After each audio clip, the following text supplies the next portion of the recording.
Good evening. My name is Dan Colucci, and I'm here to speak to you about Father John. First of all, the McDonald family would like to thank you for allowing us to participate in Xavier's Hall of Fame ceremony. We know how prestigious this award and recognition from Xavier is. I'd like to make a few comments if I could. To us, Father John was always about family. What we really have here is a tale of three families. As you honor and remember him tonight, the McDonald family remembers Father John as someone who was very bright and can talk intelligently about any topic we raised with him.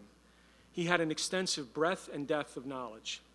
He was also a fundraiser and a sharp business person. He had so many titles during his lifetime: teacher, director, one I saw, traveling minister, headmaster, vice provincial, rector, retreat minister, president, and the one I'm sure he liked best, just plain superior. In short, he achieved a lot of success. Father John was caring and counseled us all, especially when times were tough. Whether it be an illness or a death in the family, he always listened to us. He was also our spiritual leader. He married most of us, though we often tried to talk the McDonald ladies out of marrying the in-laws. I think he asked my wife 3 times on the altar.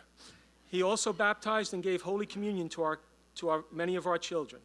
Let me say, we always felt cool when we brought our own priest to the local ceremony. As you know, he knew how to enjoy himself. He could be witty, and I remember one time when I woke him up from what I thought was a deep sleep at Fordham not too long ago, he looked up and he said, "Good God, I've gone to hell." I think he'd turn over in his grave if he knew I was giving this speech.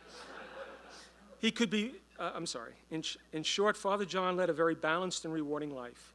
We imagine he is now happy, talking to his brothers Andy and James again, and watching over his 90-plus-year-old sister May in California.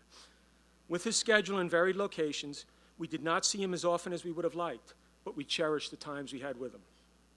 Here is what we did not know, and to us is actually the best part of the Father John story. It is about families number 2 and number 3.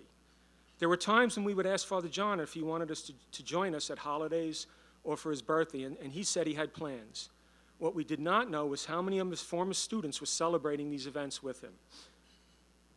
Despite spending time at McQuaid and Rochester, overseas, and later in life at Fordham, he always said Xavier was home. And now this permanent recognition means the world to us.